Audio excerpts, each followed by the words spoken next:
Hey everyone, welcome to another BDPA Tech and Career Talk. I am your host, Devin Jenkins, our National Tech and Career Talk leader. Glad to have you with us today. Excited for today's conversation. I'm all around personal branding. I'm at professional branding, which is personal as well, though. So it all goes together. But it's a topic that's definitely near and dear to everyone and is relevant regardless of whether you're a seasoned executive of a global corporation, you're a new business owner of your own company, you're just starting out in your career, a student, it doesn't matter. Professional branding is important. It only evolves as we continue in our careers. It never stops. So I'm looking forward to today's conversation. Before we jump into it, just want to give you a little context around BDPA and these Tech and Career Talk platform in case you're not familiar with the organization. So BDPA is Black Data Processing Associates. This is our 50-year anniversary. The organization was founded in 1975 with a focus on building the African American talent pipeline in the technology industry. A big focus on youth. So we have programming for middle and high school students, teaching them computer programming skills, coding, professional development skills in general, making sure they have the foundational skill sets to have careers in the tech industry if they so choose. There's also a collegiate level. We have competitions, collegiate chapters to continue building those skills at the college level. Of course, prepping them for internships, things along those lines. And then we have our forums for our professional members as well. So those who are working in the industry who want to continue to learn and grow and network with other like-minded individuals to build their skill sets and build their network. So we cover the spectrum, but our mantra is advancing careers from the classroom to the boardroom. So glad to have you with us today and being a part of all that we're doing here. The BDPA Tech and Career Talks take place on the second and fourth Friday of each month. We have a range of speakers, different topics, each conversation. Some speakers are entrepreneurs. Some are in the corporate world. They might be early career. They might be executives. They may be retired. But some talks are more around soft skills and things along those lines. So today's more on the branding side. But some are more hard technology skill focused that might get into different emerging technologies as well. So we give a broad spectrum to give everyone something of value. So no matter where you're at in your career, what you're interested in, you can get something out of these conversations. These do live on our YouTube channel, National BDPA. So each conversation is recorded and made available so you can share it with everyone. So if you're watching this on YouTube, like, share, comment below, subscribe, click the bell so you know when we post. Make sure everybody gets this message. Share it with somebody who needs to hear it because you know somebody who needs to hear it. So thank you for being with us today. Last but not least, I have to tell you to go to conference.bdpa.org and register for BDPA Con 25. We will be in Atlanta, Georgia at the Westin Peachtree Plaza. I'm on the planning committee and we were having these conversations, and there's a lot of energy going into making sure we have a phenomenal conference experience this year. So this is going to be a 50 year, our golden celebration. So it's going to be a conference like no other, and I don't want you to miss it. So make sure you register. There is a super early bird discount right now. I don't remember what the price is, but it's the cheapest it's ever going to be. So make sure you go get it right now. So you can be there and take place in all that we have going on. So that's all I'm going to say. I'm going to get out of the way. We do have Mr. Marcell Jackson on today, professionally developed. So I will let him introduce himself in his own way, and we will jump into today's conversation. So Marcell, you have the floor. All righty. Thanks, Devin. Appreciate it. And thank you all for joining and all the people who's watching on YouTube. So yeah, Chris will join. He got a personal matter to get to, but he should be here. But we'll jump right into it. Okay. So Devin mentioned it earlier. We have a personal brand and a professional brand. So your personal brand is dynamic as you're growing, as you're learning. Maybe you love skating, love reading, but maybe you come into some other things, other hobbies. Who you are as a person changes. But your professional brand is super specific. So for example, if you're in tech, maybe you're a technical project manager, you want to make sure that you're being intentional about that message, that look, that engagement to make sure that when people think of you, they think of you as an expert in this one field, whether it's nonprofit or corporate or consulting, you want to make sure that you're honing into that professional brand. Okay. So I'll introduce me and Chris. He'll jump in once he's available. But together, we're both certified professional resume writers, and Chris is a certified career strategist. Together, we've coached over 400 individual clients, had people hired in 23 states and Mexico. Chris is in Milwaukee. I'm in Charlotte. And 75% of our clients land job interviews within 30 days or less. And our clients see an average of a 20K increase in salary. So yeah, this is, I guess, part of our brand as we're starting to think about, as we're rebranding, serving more people, having a bigger impact by collaborating as career coaches. Okay. So there are a ton of things that makes up your professional brand, but during this session, we're just going to talk about three of them. So we'll talk about your resume. How are you presenting? How are you branding yourself on paper? We'll talk about LinkedIn, about your digital presence. How do you show up there? And then professional branding in the workplace. How do you show up at work? How do you show up for your clients? How do you show up in the industry? Okay. I always like starting off with facts. If you are in corporate, um, each corporate job posting attracts 250 resumes. So for one job posting, 250 resumes. 4 to 6 will get an interview, and only one will get the call back. So thinking about your resume as a branding document, it needs to be on par. Again, 250 down to 4 to 6 is wild. Okay. Tip number two, did you know that 75% of resumes are never seen by a human or recruiter? So we are in this AI generation. So applicant tracking systems, they scan all the words in your resume versus all the words in the job description, say how much percent match you are, and then carry you on. So of that 250, 75% of them, the hiring manager never got.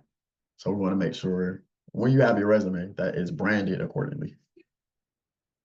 And today, recruiters only scan resumes for an average of 4.7 seconds. That means they know in less than 8 seconds if they want to continue to talk to this person or not.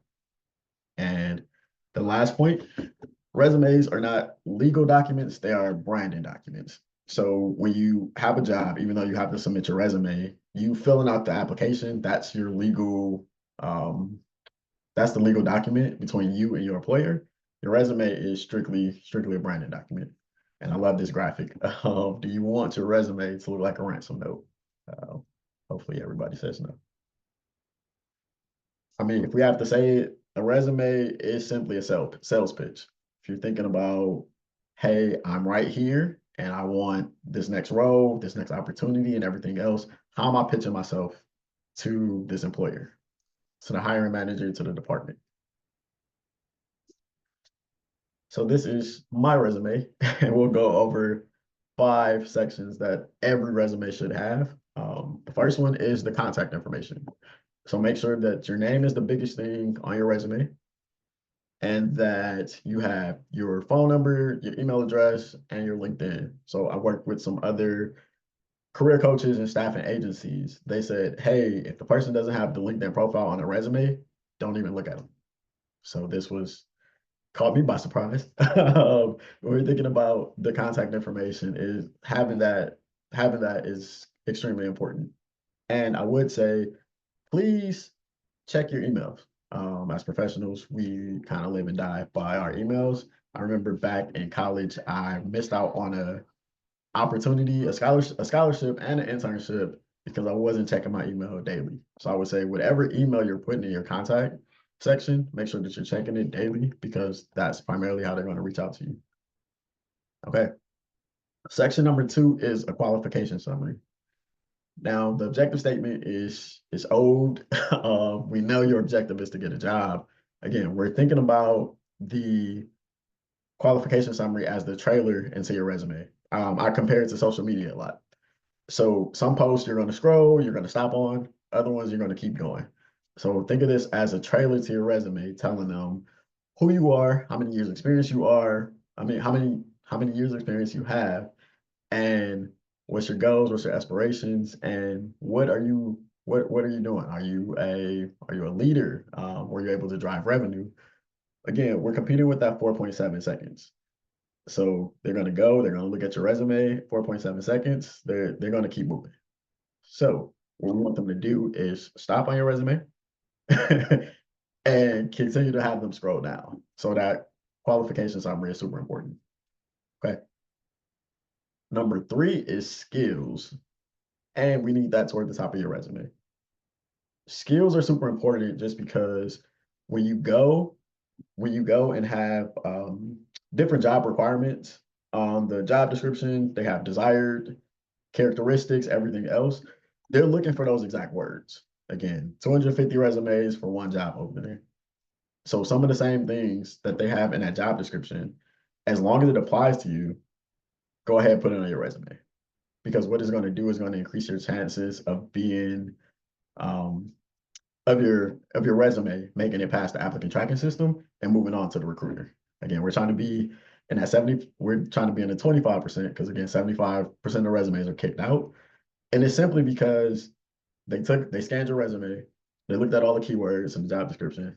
It wasn't enough of a match. So you got, if you ever apply for a role and you knew you were qualified for it, but you got that automatic rejection email, likely it wasn't the person, the hiring manager that kicked you out. It was the applicant tracking system.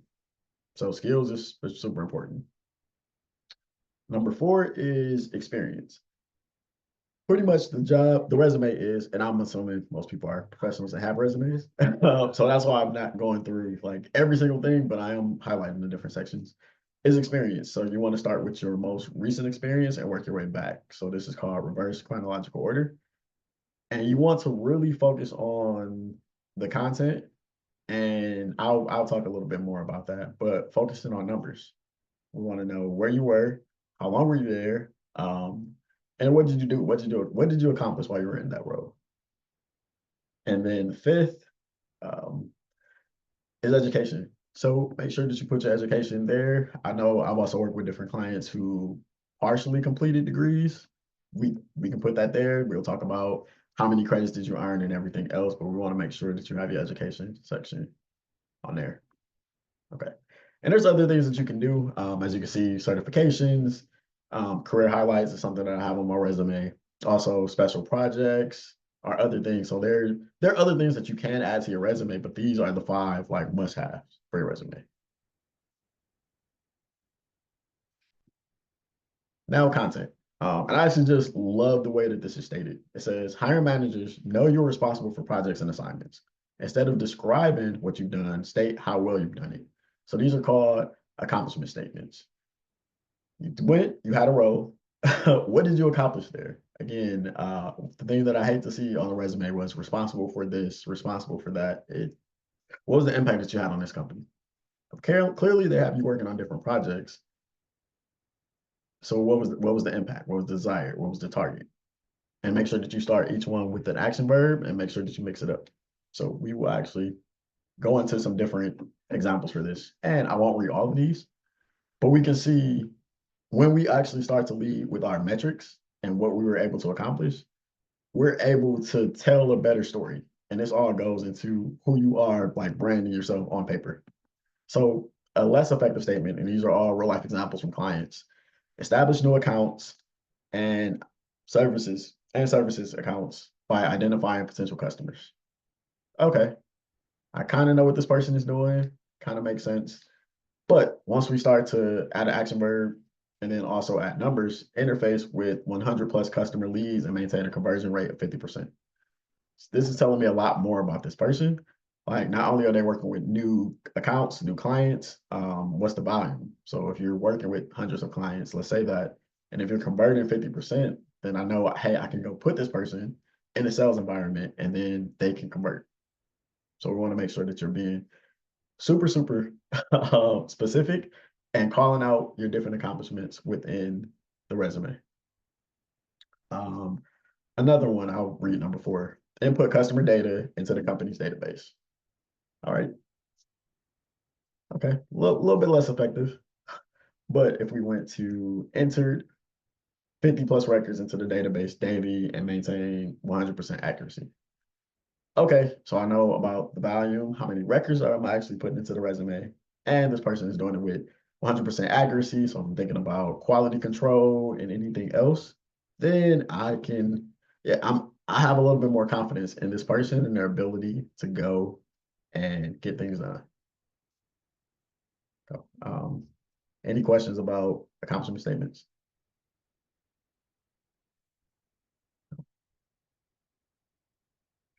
Okay,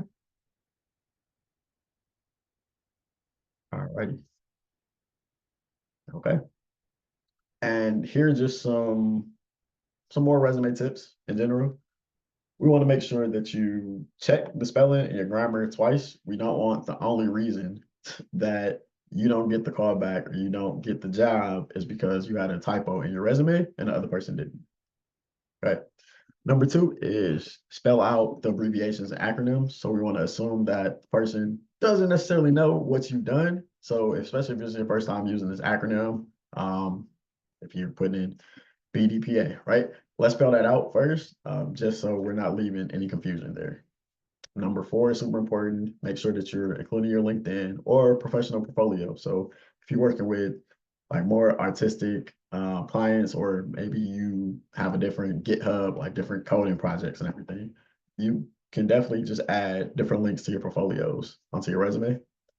Number five, include keywords from the job description that you're applying for. This is called tailoring your resume. Again, we talked about 250 resumes, one job, 75% of them get kicked out, mainly because they didn't include enough keywords from the job description. So we want to make sure that you are tailoring your resume specifically to the job description. Honestly, when we go, if the company's giving you, if they're putting out a job with different requirements and everything else, part of your brand is, hey, I actually looked at the job description and I saw that you were needing these skills, and I made sure that I took the time to tailor my resume to it, right? Again, so applying with just a generic resume each time is a complete no-no. So yeah, check your contact information. I gave you the example of me missing out on scholarships and an internship in college because I wasn't checking it. Phone number and email. I had one client whose phone number was still going to a landline versus like the mobile phone. So we want to make sure that we're checking that. Again, seven, have somebody proofread your resume. Super important. And then eight, do not use I, me, or myself. Resumes are meant to be written in the third person. So it's just start with the action verb and remove any I's, me's, myself. And do not include a photo of yourself on your resume. Unless you're going for a modeling job, we want to not include that. So the resumes, especially in the United States, are meant to be blind. I compare it to the show The Voice. It's a show where, hey, all the judges, their backs are turned, somebody just starts singing. And if they like their voice, then they turn around and see who they are. Okay. So your resume should be the same way. So based off just your skills, and it's supposed to try to eliminate some of the different biases that happen. Based on your skills, based on who you are, right? Can this person perform the job? Let's invite them over to the interview. So we want to do that. And number 10, do not lie on your resume. Um, just just don't. And okay. Alrighty, I'm seeing in the chat. I've heard resumes should be no more than one page, limit experience to the last 10 years, suggestions. Okay. The one-page resume is typically reserved for like college students. It's perfectly fine for your resume to be two pages. I would say stay away from two. I mean, stay away from anything other than two, unless you're going for like an academic job or something where they are looking through everything. Yeah, and you should keep it to the last 10 years as the rule of thumb. So some of your old experiences should fall off your resume as you go. One thing that I love to do with different clients is I'll add like an additional experience section. So we still capture like that journey, but we get more room or more emphasis on their current role. But yeah, and going through it too with the applicant tracking system, the more words that you're able to have on your resume, so two pages versus one page, like the better you are in passing the applicant tracking system and getting your resume in the hands of a recruiter or hiring manager. So hopefully that answered it. Okay. Any more questions about the resumes? Again, resumes are branding documents, not legal documents. So, okay. Okay. I will. Okay, I will skip over Chris's part. Chris will cover LinkedIn, and I'll go straight into workplace branding, and then hopefully he'll be back on the call for that. So we'll just go through this. Okay. So yeah, for this, it's a quote that somebody stated that I love. It says, "Your reputation beats you to your destination." So we're thinking about who you are and how you're showing up in the workplace. It's all part of your personal brand, professional brand. Okay. One of the models that we say, okay, if you're talking about your professional brand in the workplace, what does it look like? And one thing that's been around for years is the pie model. It says your performance is only 10%. So this is you going in every single day, doing your job, or delivering for your clients, contributing by anything. So if you have these requirements, I'm doing it. Performance is only 10% of your brand. It's kind of like your entry ticket right there. It's if you don't have good performance, yeah, we're not really concerned. If we're thinking about it, it's only 10%. And so much of it is, I know we hear like, hey, go to work, keep your head down and everything else, but performance is only 10%. 30% is your image. So this is how people inside and outside of your company perceive you. Also, your attire, your confidence, your credibility, your work style. So part of your image is, are you known for a person are you known as a person that do what you say you're going to do? Do you deliver on projects? Do you deliver on content in the time that you said you were going to do it? So your image, and again, how you're showing up to different places with the tire, that's 30%. And then the biggest piece of the pie is exposure. So the biggest thing is not necessarily not necessarily what you're able to do, it's what are other people saying? Are other people dropping your name in a room? Who can speak on your behalf when you're not there? That's the absolute biggest piece when it comes to exposure. So not doing your work, not the performance.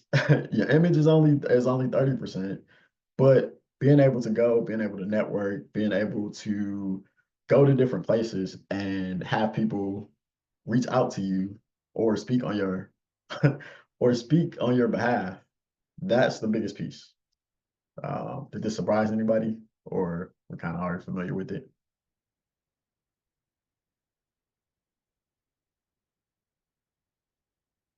Okay.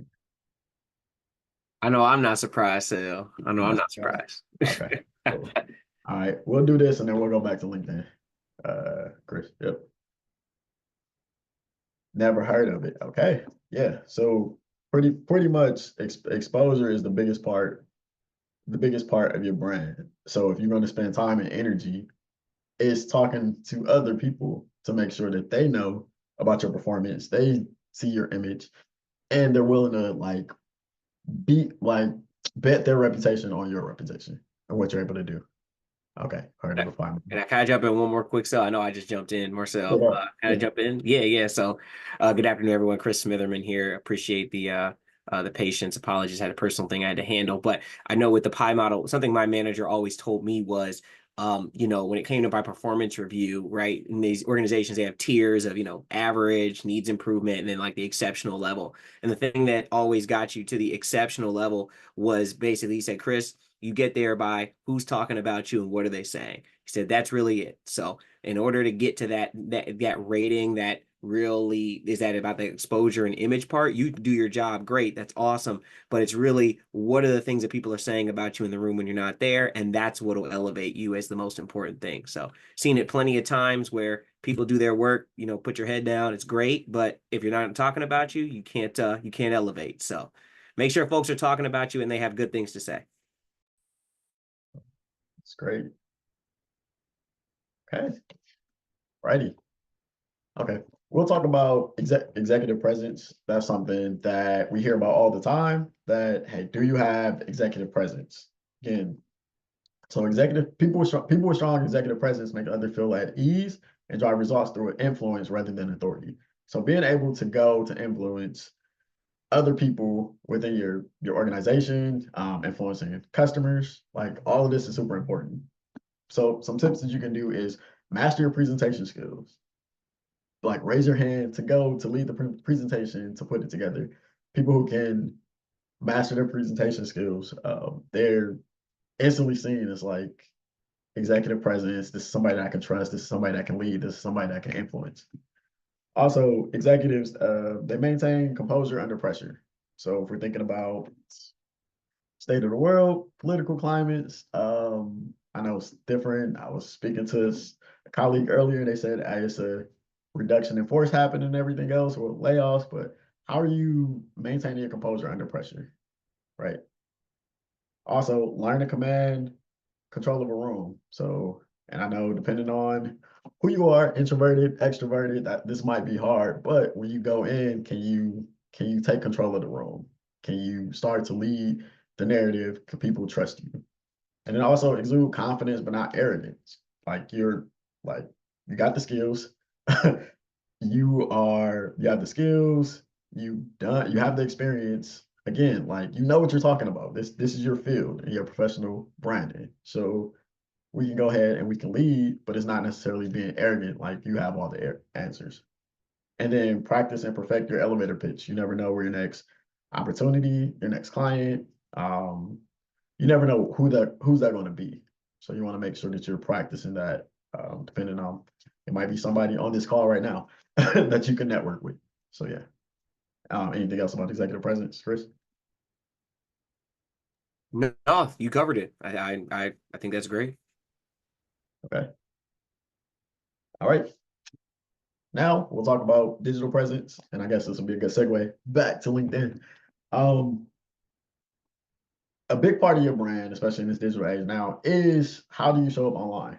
And Chris will cover LinkedIn and everything else, but something that I do, I Google myself and I have Google alerts. So Marcell Jackson, Google alert. So anytime my name is mentioned somewhere, I go and I get that alert. So it's also it's a part of your digital presence. It's some other guy named Marcell. He's like in LA, doing some other stuff, but you just don't want anybody to confuse the two of you all. So you want to make sure that you're using Google alerts. It's a good way to just understand who you are and where your name shows up in different media outlets and everything like that. Another part of your digital presence is practicing professional email etiquette. So are you, responding to your coworkers or clients like a text message, or are you using professional email etiquette? It all goes to be part of your brand. Okay, the third bullet, I never tell people, I don't police anybody's social media. I just say, hey, is part of your brand, and adjust your privacy settings as you see fit. Just know however you're showing up on social media is part of your brand. So we'll just leave that there. And then deactivate old social media accounts. Again, this is, places that got your email, your pictures.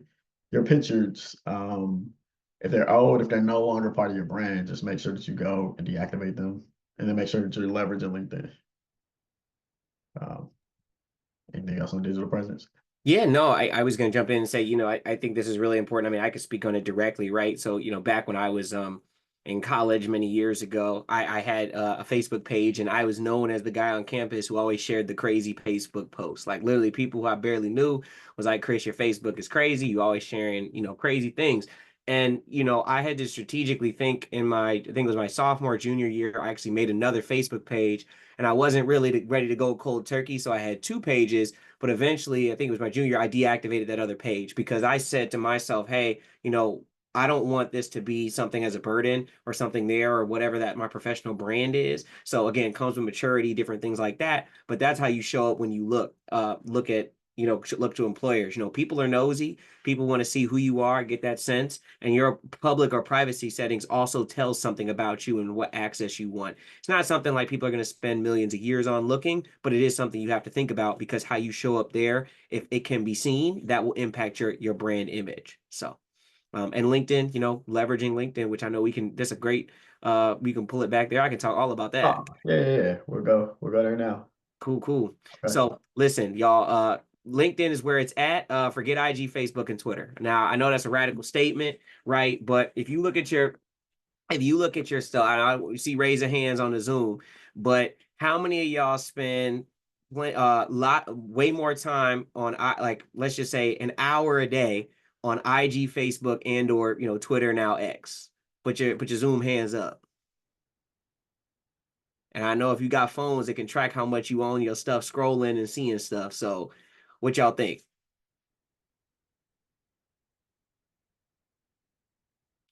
Okay, so nobody's on for an hour a day. I see somebody I've cut back a lot, spend time on LinkedIn. Okay. All right, see that? That's great. Well, look, I'll just jump in. You need to be spending more time on LinkedIn than any of those other ones. It's great if y'all are not doing that already. That's awesome because LinkedIn is where the I would say you have the highest yield of your time and building a professional brand. Go next slide, Marcell, please.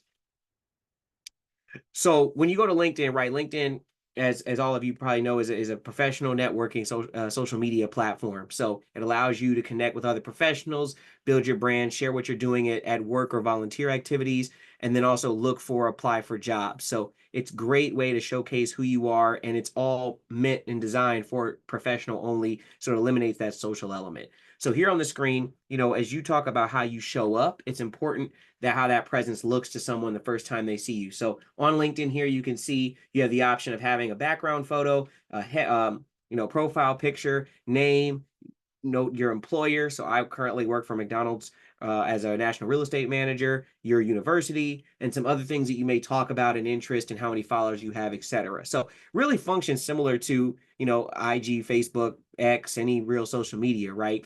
But how you show up here is like, okay, what does an employer see? So, the background photo is an opportunity for you to, highlight something subliminal about yourself. What do you value? So in this photo here, you see when I was graduating college, I'm here with some good friends of mine, all graduating. It's a great moment. I love to see, African-American men in excellence. So that's why I was showcasing. You see me, my profile photo, I've got a suit on, professional headshot. Extremely important. You have that professional headshot, not the crop cut of you out with your friends and you see half of somebody's head there or anything like that. You want it to be clearly visible, shown. And again, how would you want, if I'm looking for a job or my next entrepreneurship opportunity, how do you want that person to see you, right? Now, the other important thing, and we'll go to the next slide, is this is not how my LinkedIn currently looks. So just like your resume, you should change, and as you change and develop that, as you change and develop as a person, you should change and develop your LinkedIn. So what do you see here today, right? You see me, I got an updated headshot. This was done last year. So I do one about every 2 years. So the one you saw previously was during my wedding engagement shoot. Now this one was last year during my wife's pregnancy shoot. I always basically had a photographer take a headshot of me whenever some big milestone is at, so I don't have to go and do another session. But I have an updated headshot, right? I have a background here. So what am I subliminally communicating? I'm in commercial real estate. So I've got a skyline of Milwaukee, Wisconsin, but it shows the buildings. That's what I'm communicating, right? So you get the headshot, it's well lit. Nothing else going on in the background, no distraction. The background reflects that commercial real estate and branding that I'm in. Another important thing is that, one of the reasons I changed the background photo was because I wanted to remove myself from, college. I said, wow, this is a great photo. I don't want people to see me as a recent grad when they go to my profile. I wonder when I graduated college. I want to say, hey, I'm an experienced professional. So I got that off of there. I also changed my header information under my name. So you see commercial real estate professional, strategic change agent, avid learner, and then my trademark I have, which I live by, never stop going in. That's what I'm communicating. And then my location has also changed. So it's really important as you take this, reflect, and say, where's my LinkedIn at now? And if I applied for a role, right, the first place an employer most likely is going to look for is on LinkedIn. What kind of presence and brand am I showing up there? And then what perception would they have of me? And would that cause me to get an interview? Would that cause me to get my next contract, my next entrepreneurship opportunity? That's important, because this top part here is what everyone is going to see the first moment they see it. Marcell, anything you want to add on that part? Nope. Thank you. Got it. Cool. Awesome. We'll keep on rolling then. And so we're going through the different components of LinkedIn here, just high level, right, to talk about how you can elevate. So one thing you can do, again, is you look at your profile photo and your background photo. And another thing you could do is you want to customize your URL to remove the numbers, as and have your first and last name that's consistent with your profile. So if you go over in your LinkedIn, you can see that there, public profile URL. If you click the pencil, it'll take you to how you edit it. Just remove the numbers and everything. So, you see my name's Christopher Smitherman II. I know it shows up as II, and everything does it, but as you look it up, that's who I am. And that's important, and it's consistent with the profile branding. If you use a middle name, middle initial, etc., you want to include that in there as well. Something I will take a moment to talk about here is I know lots of people will put, different degree or certification titles in their LinkedIn names. It depends on what you're trying to achieve in doing that. Some people do it, right? I would say that if you're looking for a new role immediately off the bat, I'll get to that question in a second. I would say that if you're looking for a new role or looking for that new opportunity, I wouldn't put the qualifications in. And the reason I say that is just because as you apply on LinkedIn, if you apply to a job through LinkedIn, your name will also include those titles and certifications, and that's not your name. So if you apply through that, it could be confusing to someone on the application. However, if you're looking and you're saying, hey, I'm not really looking for a job, or marketing wise, I want people to see my qualifications, my certifications, etc., I would recommend adding it in as a comma, so that way it's clear to someone that you can show your expertise. So it's marketing. So different takes, different tactics. I see something in the chat here. Clarence, I have my personal LinkedIn, and my former employer asked for information to be on the company page. I'm not able to remove myself from that company. So you're saying that your employer is asking you to only work on the company LinkedIn page? I guess Marcell, are you reading that? Maybe I'm missing it. So from that company. Yeah, I don't know if it's the. Yeah, Clarence, can you just be a little more specific? Are you saying that your employer asked your information to be on the company page, so you're not able to remove yourself from that company? I just want to, can you just maybe, we'll come back to that if you don't mind, or. Yeah, it might be owning the company page. Okay. Yeah, maybe that is. So we'll wait to hear back. All right. So yeah, we can go to the next slide. Again, big thing you want to have is an about section. So, right, who are you? Many times I'm working with clients and people, and they have no about section at all. It's just their name, and then they jump right into their job experience, right? Add an about section. Talk about who you are. You can talk about it in the first person on LinkedIn, which is unlike a resume. You want to be clear, you can use, if you have a resume that has a executive summary, you can use that exact same executive summary. Just write it as I am, or add those elements to it. In the end of it, I recommend having a specialties section where you can do specialties : and then list out your top skills and specialties. So LinkedIn functions, again, like any algorithm, it's reading your profile. So recruiters use this tool to source and find new talent. It allows an additional opportunity for these keywords to show up in your about page. So then as recruiters are searching for different roles in their organizations, you have a higher likelihood of showing up in that pool of people. So definitely do that. And then also the ability for you to add top skills as well, where you could talk about your top 5. You're only allowed 5, but what are the big things you want to be branded as and known for? And I recommend including those as well. So, okay. And one of the things I live my life by is controlling the narrative. It's extremely important, right? So, controlling your narrative, I would say, but really controlling it's important you control your narrative, but I think it's more important you control the narrative, because while you have a story, someone else has a story. And if that person has more, They could have more political influence, more higher levels in organization, decision-making power, whatever. That narrative becomes the narrative. So you want to make sure you have the narrative under your control. And one way you can do that on LinkedIn is the featured section. So you're able to highlight your important posts, media projects, etc., that you've done. So it's under the about section. So if you want to see like high level, because someone's not going to go through all your posts, all your media, right? This is a skimming event. This is where you highlight and showcase the most important things which can speak to your brand and who you are. So here you go. I talk about keeping my professional brand up to date, it's mission critical, but I also used it with my headshots. I used it as an opportunity to highlight the photographer and highlight, the maternity shoot that my wife did and I did together. I talk about my industry experience, here at a real commercial real estate conference. And then I also show I'm big on giving back. I'm showing me giving back to students at University of Illinois, Chicago, speaking to their real estate class. So those are the top 3 things you see when you go to my profile, and that all tells something about me. You can scroll over and include more, as you can see there with that arrow, but this is your highlight reel of what's important and what you want everyone to see. Anything else you want to add here, Marcell? Yeah. Well, I would say just it depends on, I guess, different seasons. So if you are, uh, apparently like looking for a new role or starting your own business or anything else, I think changing, swapping out your feature sections just to make sure it's aligning with where you're trying to go is super important. Yes, no, and I would agree. Yeah, this needs to be, this is something that needs to be actively worked on, right? This can't just be LinkedIn's not a tool just when you want a job, you start posting. This is something and interacting with it. You need to be working with it now so that you are ready to take advantage of those opportunities in the future when they come. This is, planning, luck is planning meets preparedness. This is that preparedness piece. So that way you can step into it and you're not trying to backtrack, backpedal and catch up. So. All right. And then, yeah, the most important section is, your activity. This is where you are on LinkedIn. You need to be active on LinkedIn to get the maximum value. So, again, LinkedIn sells their services to recruiters and organizations to find talent, find contractors, find people. The only way that they can do that is if they get quality people. And when they shoot, messages in DMs, they get responses. So the more active you are on LinkedIn, the more likely you'll show up in those recruiter searches. So you've got to make sure you're staying up to date. Now, people say, well, to me all the time, well, Chris, what do I post? What do I talk about? What do I do?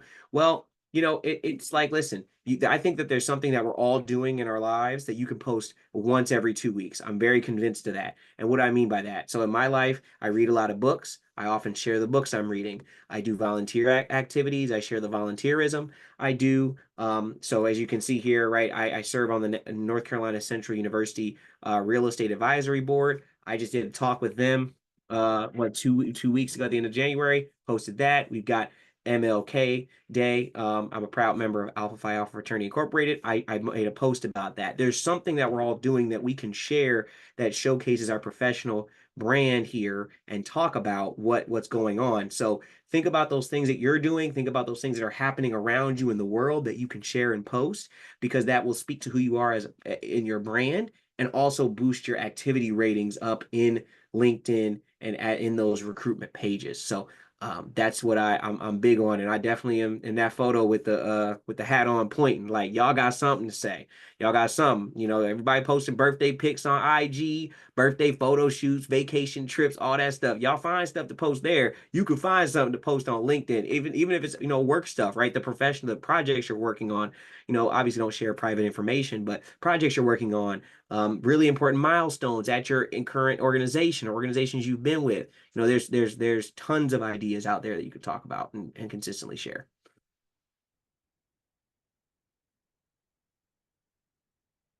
Yep. And so, yeah, I just spoke to that. The content, major projects you've worked and led, additional education and certifications you have acquired. So add that to your education section, degrees, and, industry events you've attended. So conferences, professional organizations, resource groups, etc. Your volunteerism, and then important cultural events. So Black History Month, Juneteenth, Cybersecurity Awareness Month, etc. And here's an example post of me. I spoke to these students at UIC, as I told earlier.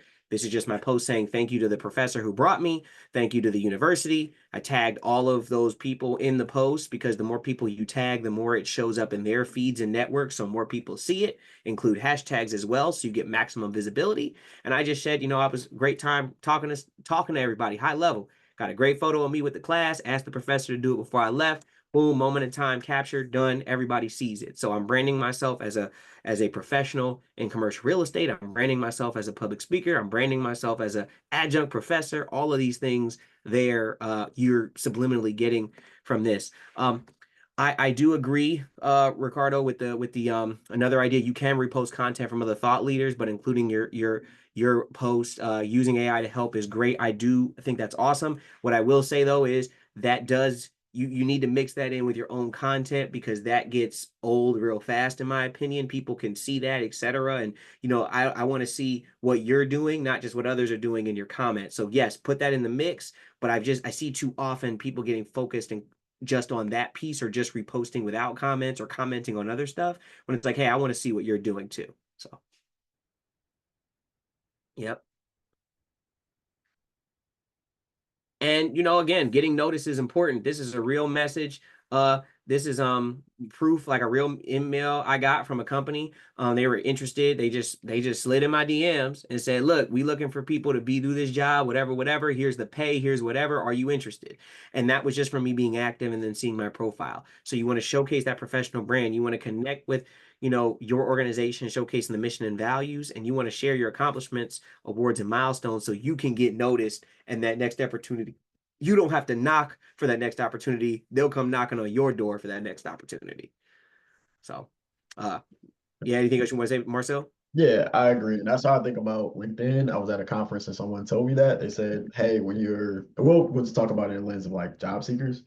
Hey, when you're out or you're putting your resume out there, you're applying, that's you being active. But if you're active on LinkedIn, the reverse will happen. So just like this post, like the more active you are, recruiters are going to reach out to you.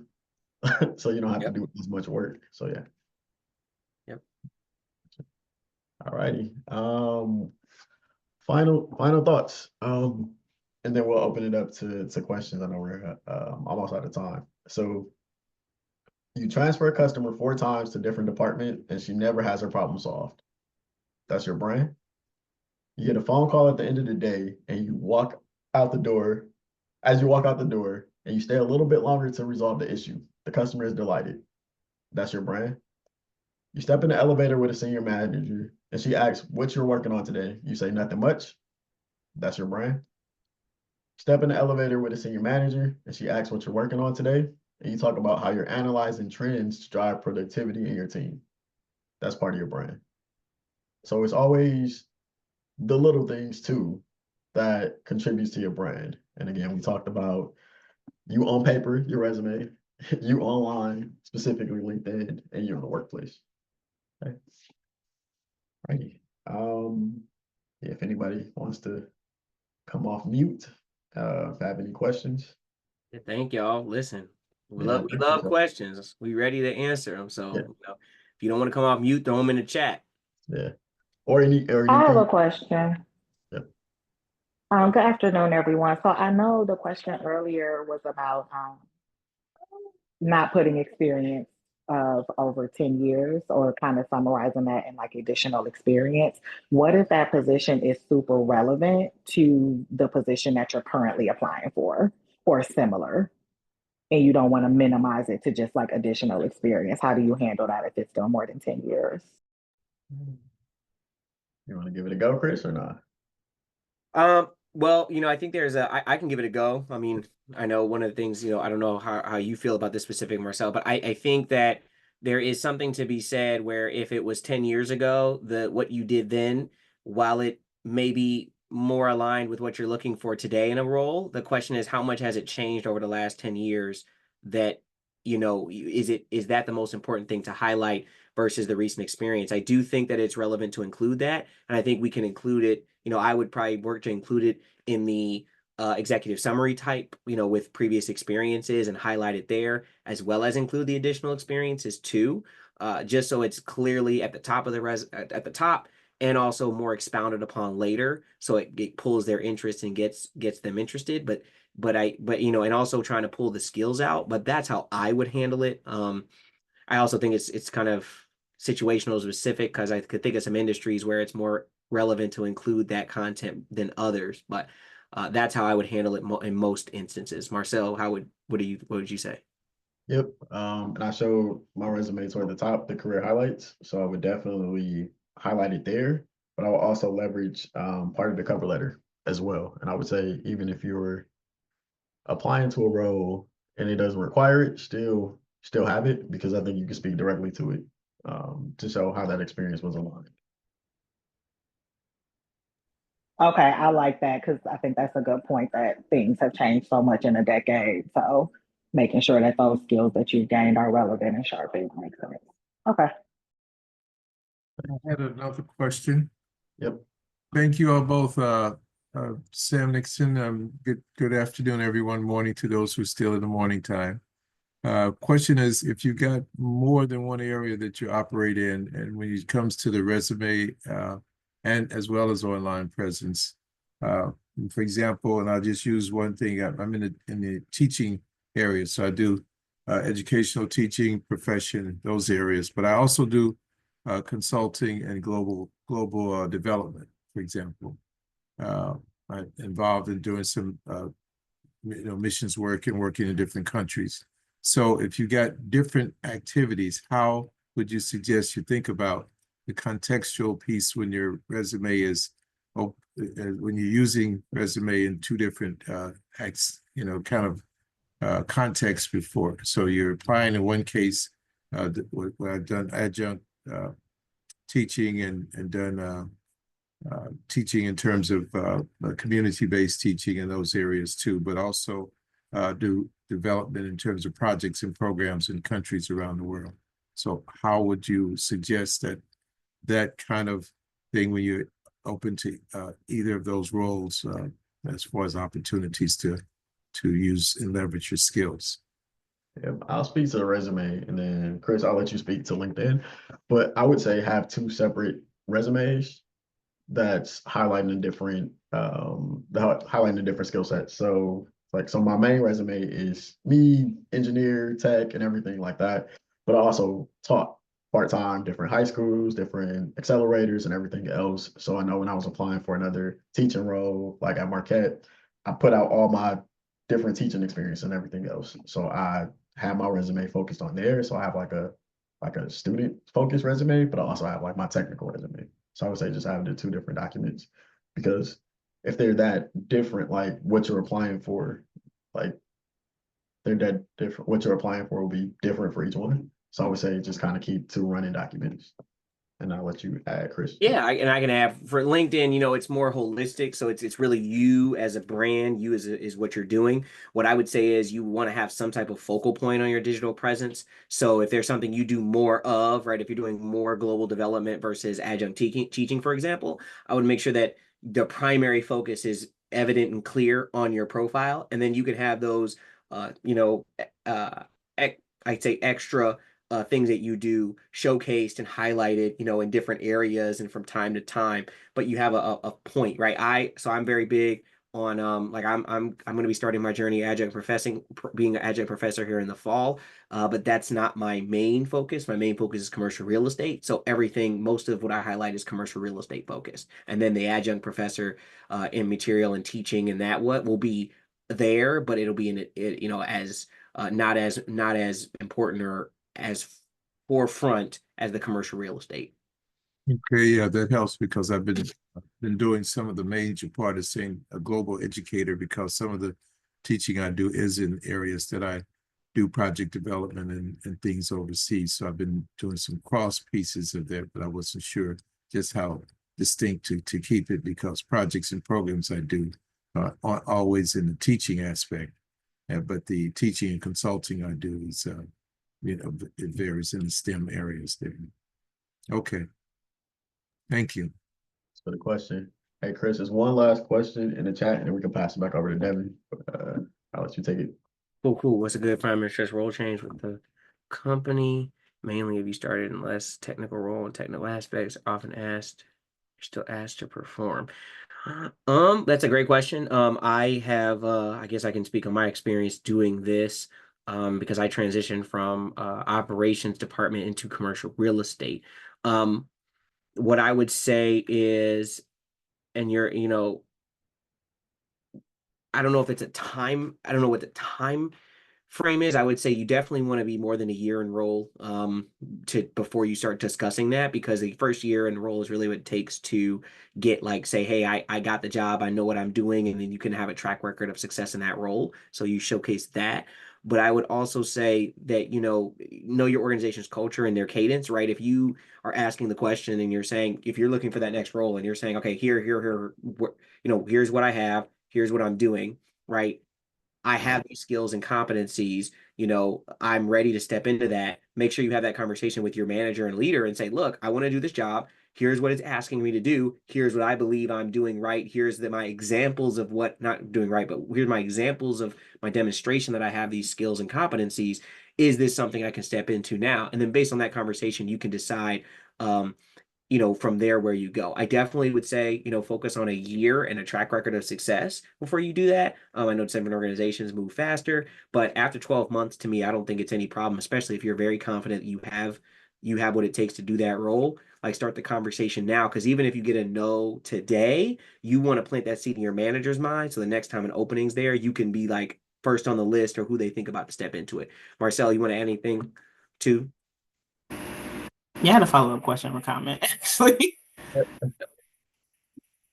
So the situation is like basically during the interview process, like I met like different people of the company. And so the last person was the VP. So no, looking at his experience, like a good portion of us talking, and it was on him, but he ended up asking me like a lot of like system-based questions given his background being in like operations and systems. So I was very reluctant to kind of answer any of those questions because that wasn't the role that I was basically interviewing for. But now that I'm in the role that where I do more of like the system invoicing, what the role is pretty much me, to me, honestly, just kind of being an assistant to a person that's built all these Excel files for years and now she needs to free up her time. So I'm just trying to figure out how to say like, yes, what I'm doing is going to help me, but system wise still like I still need to kind of learn in that area too. Marcell, I know you're gonna have some thoughts. You wanna add your thoughts on that too? Some more. I have to. It's complex. I know it's a complex. It's a very there's Yeah, different ways you could handle it, and it's a complex issue. So it's kind of like there's a lot, at least from my perspective, there's a lot more questions I think that need to be asked and understood from like, to understand it better to give in like the best answer possible. But yeah, we could definitely follow up. But Okay. yeah, let's follow up offline. Feel free to reach out. Yeah, Devin, please share our contact information with the group, and more than happy to have future conversations. But with that, we'll pass it back to you, Dev. So you, Devin. Thank you to both of our speakers, Marcell and Chris. Appreciate you. Both, everyone, make sure you connect with them on LinkedIn, whether you're in here today or you're watching on YouTube. So thank you both for sharing these gems with us today. I want to remind you, if you do want to watch the recording of this, you can go to our YouTube channel, National BDPA, or you can go to our website, bdpa.org/tech in career talks. And this will be there for you to see. So it's available on our website. You can watch this recording, all our past recordings, and you can catch our future Tech and Career Talks. So make sure you're tuned in and make sure you register for BDPA Con 25, conference.bdpa.org. Do it today and make sure you're in the building with us in August in Atlanta. Thank you. We'll see you next time. Until our next time, stay safe, stay blessed, and we'll see you soon.